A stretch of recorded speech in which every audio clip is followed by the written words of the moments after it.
Доброго здоровьячка, хунту и хунтубары. Мы с Украины.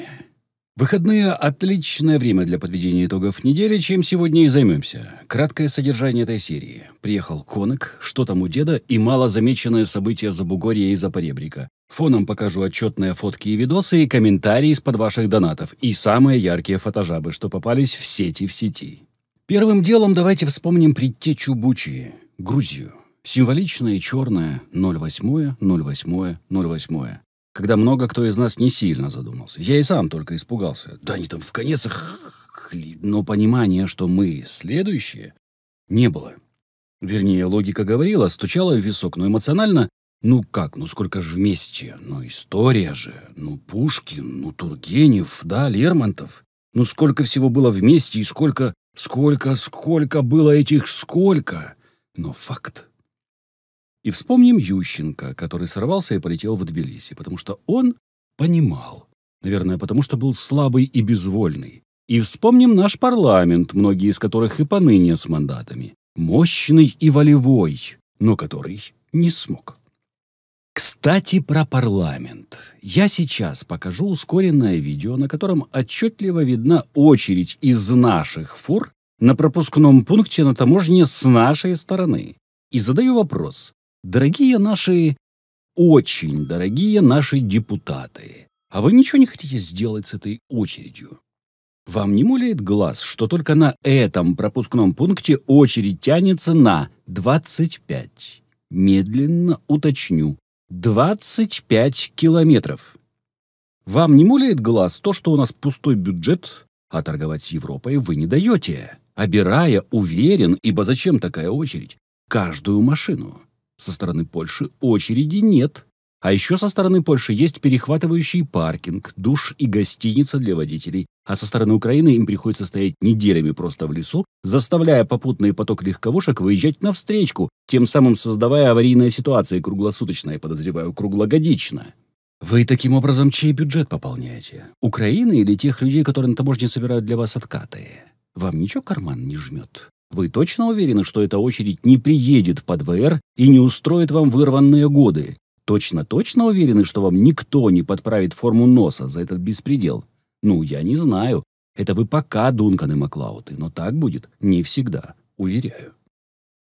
В общем, бусик к нам приехал, я все покажу фоном, только номера чуток спрячу, потому как в Австрии была написана расписка, что машина не поедет на ноль в Луганской или Донецкой областях.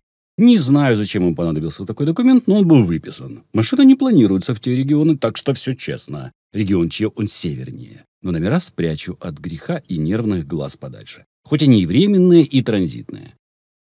С Бусиком придется теперь повозиться. Мы хотим отдать его хлопцам в состоянии максимально ухоженным, чтобы он по возможности походил подольше и чтоб ни за что не подвел в дороге, какой бы сложной она ни была.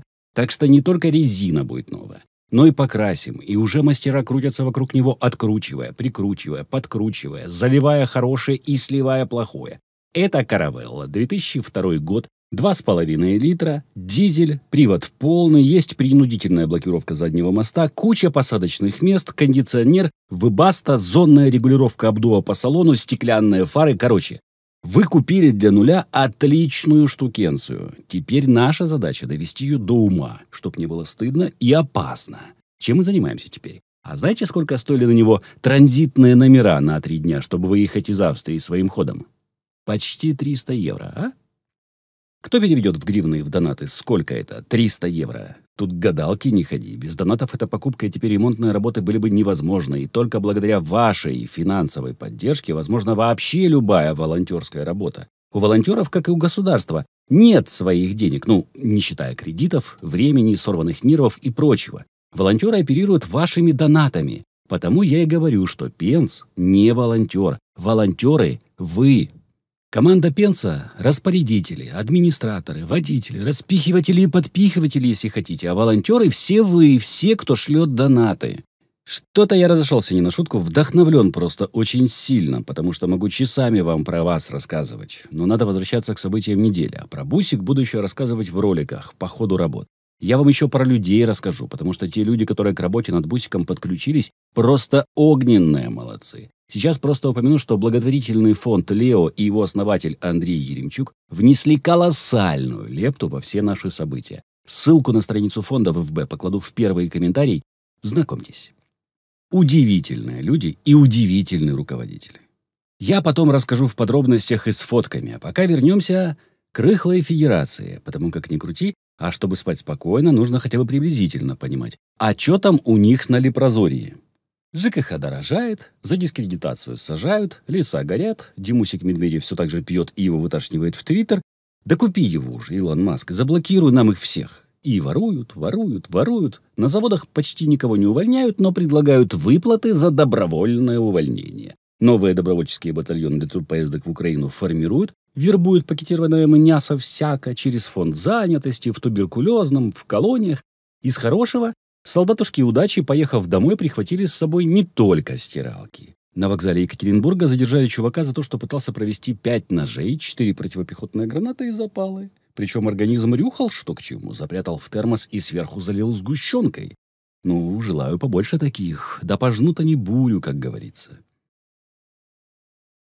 Для сравнения, тем временем в Индии почти 100 тысяч студентов впервые получили дипломы, выпущенные на блокчейне. На руки им выдали бумажные сертификаты со ссылкой на цифровой документ. Это позволило освободить от бумажной работы более 1000 сотрудников и устранить возможность подделки дипломов. Рельефненькие такие различия, правда?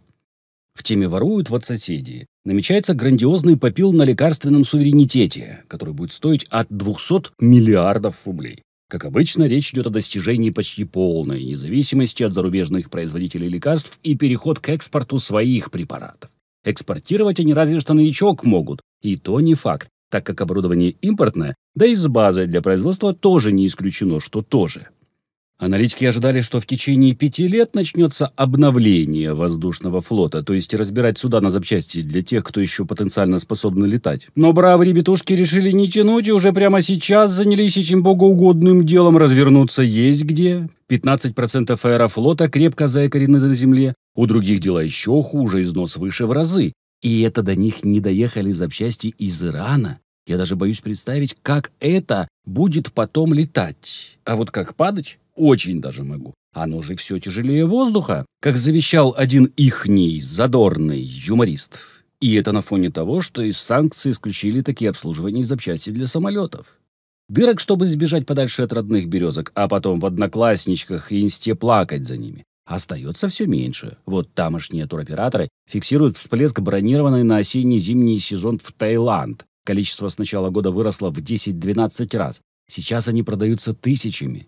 Да им отечество, говорите. Сладок и приятен. Ну и рубрика «Папа, ты теперь будешь меньше пить?» В июле в российский бюджет стало поступать меньше налогов, сокращение составило около 26%. Сбор сырьевой ренты просел на 22%, на 40% упали сборы НДС, а акцизов на 26%, налога на прибыль на 32%. По итогам месяца бюджет собрал только 57 миллиардов рублей пошлин на газ. Минимум с кризиса пандемии вчетверо меньше июня. И просто красивый факт. В России расходы на, извините, тюрьмы в 3,5 раза больше, чем на высокие технологии.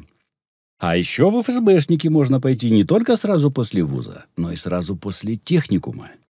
Верной дорогой идут товарищи. Скоро там будут бегать Шариковы с маузерами, как в 18-м году, и стрелять на свое усмотрение любую подозрительную контру.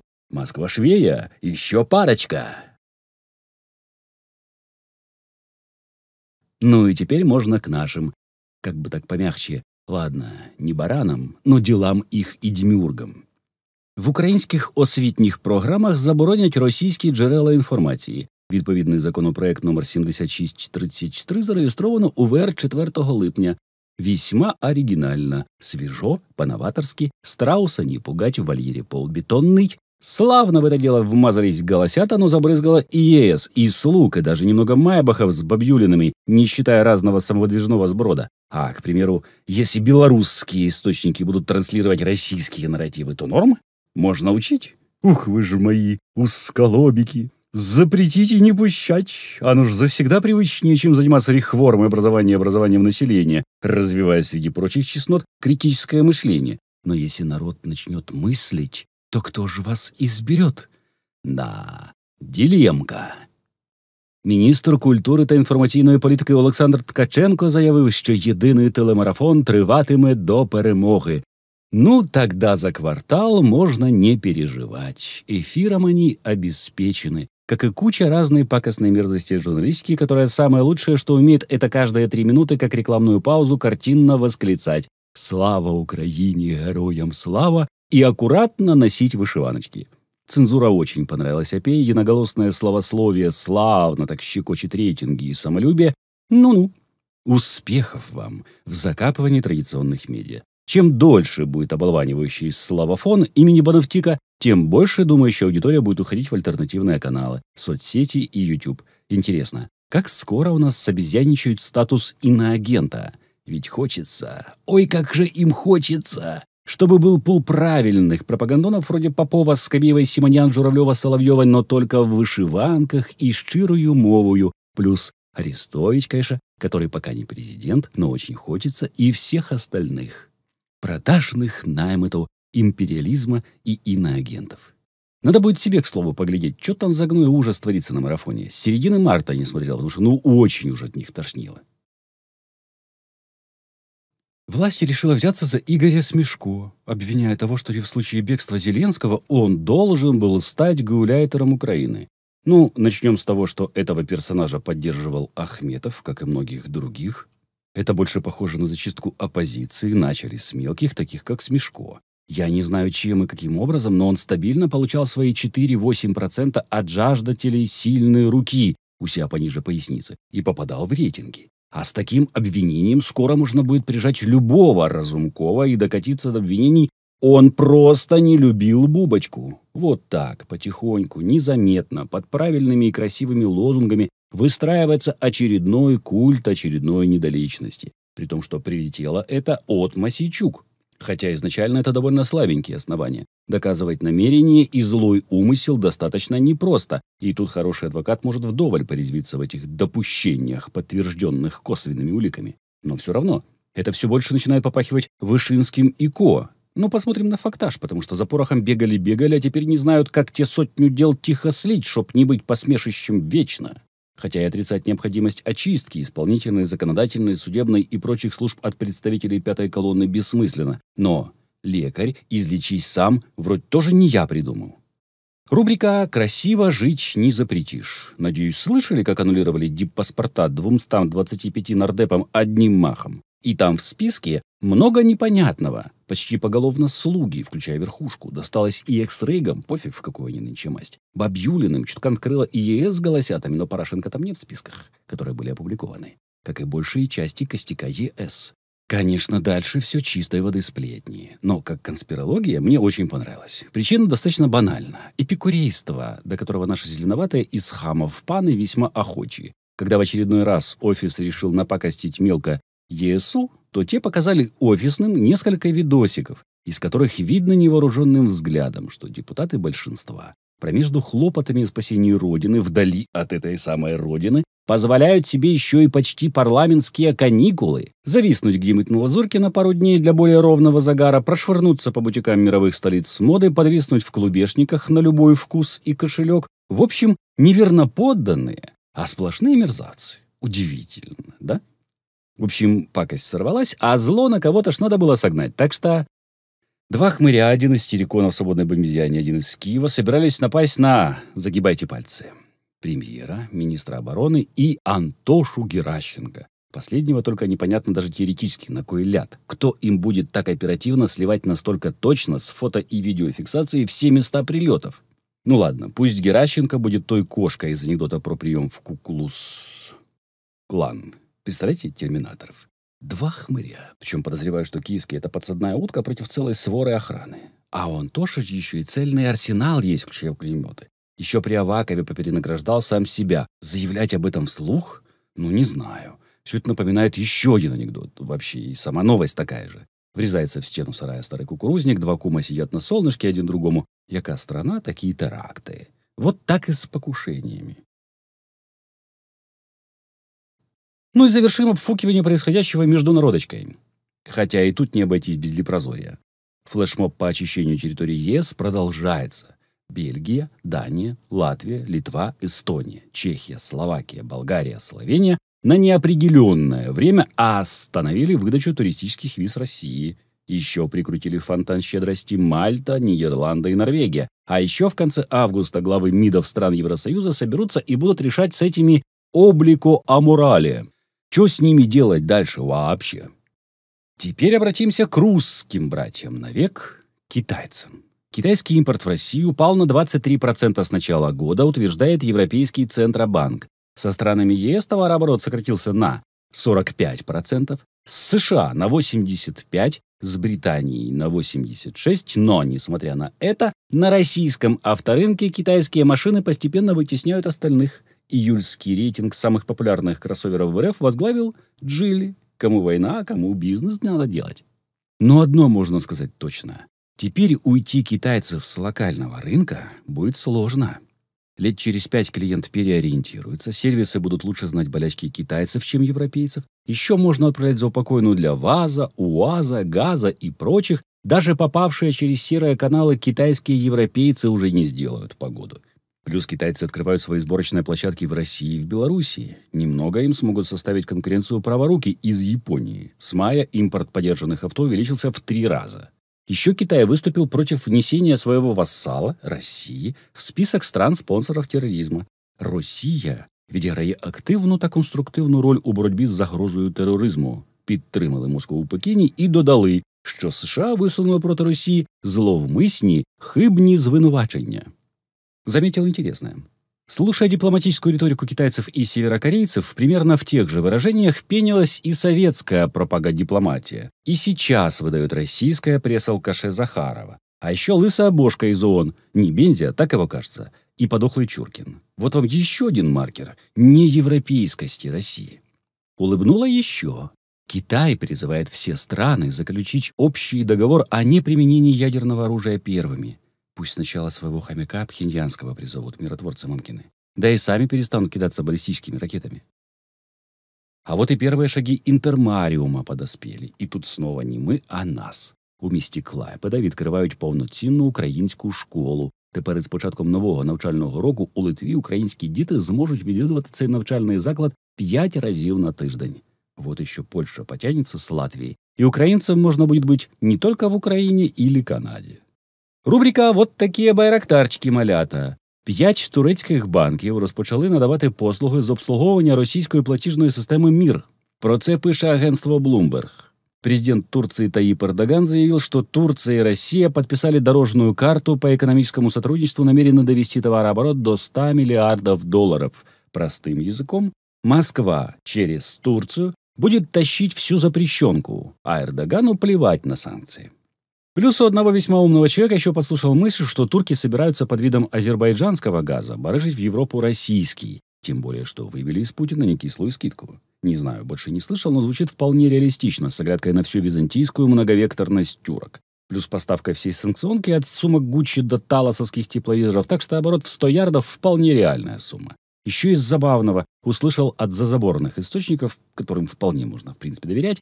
Там упомянули, что все же из Ирана в РФ было поставлено 46 беспилотников. Почему такая цифра хз, но и наши тоже упоминали об этом со ссылкой на Вашингтон.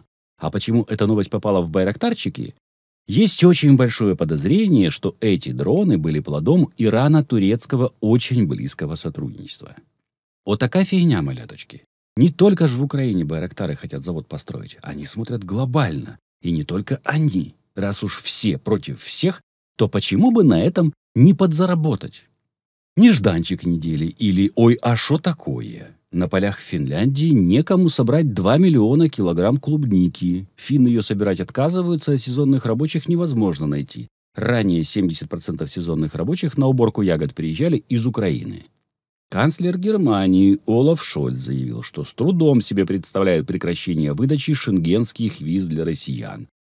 У бедняги вообще очень плохо с воображением. Он не мог себе представить Бучу, потом долго не мог себе представить передачу смаколики в Украине, а по немецким фильмам и не скажешь, что у них с фантазией плохо. Не итальянцы, конечно, но вполне ж могут, когда хотят. Раздел укрепления дружбы и сотрудничества. Власти Польши планируют разместить на границе с Калининградской областью сплошную линию камер, сенсоров и датчиков движения. Сейчас аналогичное возводится на границе Польши с Белоруссией. Следующие на очереди – финны. Там в июле решили установить на границе с Немытой забор протяженностью 1300 кілометрів. Слава Україні! Слава ЗСУ! Ставайте донаторами Пенса, підпишіться і передивіться ролик на другому каналі 24UA Пенс. Зробіть і тут, і там червону пімпочку сіренькою, потім тицніть дзвоника, виберіть всі нагадування, бо більшу частину доходів каналів Пенс відправляє на перемогу. Тож це і буде ваш вклад в перемогу України.